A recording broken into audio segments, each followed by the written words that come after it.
Cops, have you ever broken the law? When I got out of the academy, I was ready to help make a difference. I knew the job wouldn't be perfect, but I believed in what we stood for. That belief shattered once I started working with Officer Don Hughes. He had lingered forever and strutted like he commanded. The precinct regulations merely suggested guidelines to him initially. I suspected he was just an old-school maverick cutting corners, but reality proved darker. Darren wasn't simply careless, he was corrupt to the core. I spotted it immediately. One evening we answered a burglary call at a neighborhood market. The proprietor had already driven off the intruder, leaving little for us to handle. Before departing, Darren wandered to the rear and emerged minutes later, slipping something into his jacket. The owner remained silent, but his expression revealed everything. That was merely the beginning. Darren accepted payoffs, pocketed valuables, and ignored dispatches he found bothersome. Nobody challenged him. His departmental connections ran too deep. I wanted to expose him, but understood the consequences. I was the rookie. Speaking out would mark me as the target. Then everything transformed. We were patrolling when we noticed a man walking through an alley behind a liquor store. It was late, but he violated no laws. Darren activated the lights and exited the vehicle. Before I processed the unfolding scene, he was shouting. The man raised his hands, but Darren hesitated not. He drew his weapon and fired. I barely reacted before the man collapsed. Crimson pooled around him. He lay motionless.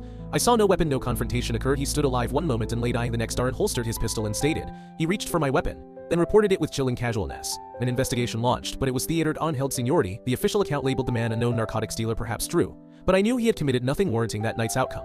A week passed. Case closed. Justified shooting, zero repercussions. I contemplated resigning, but that would change nothing. If I reported him, he'd discover it and he'd destroy me. He had already escaped murder charges. I knew repetition was inevitable, so I orchestrated his downfall. Darren loved boasting. He flaunted cash and discussed his side ventures. I began surveillance. I monitored his money storage and post-shift activities. Evidence surfaced quickly. One night after his departure, I broke into his station locker. It contained standard equipment, spare vest, extra belt, but hidden in the back sat a metal container. Inside I discovered cash, an untraceable phone, and several pouches of cocaine, exactly what I needed. I placed an anonymous tip. Days later, Darren faced arrest, initially confident, treating it as misunderstanding, but when they searched his apartment and unearthed more money, drugs, transaction records, he realized his career had ended. The department immediately abandoned him. Just another corrupt officer caught red-handed. I observed from the background as they lead him away. He scanned faces, trying to identify who betrayed him, but never suspected me. I never revealed my actions, and guilt never touched me. Darren violated laws daily without consequence. I simply ensured justice finally reached him.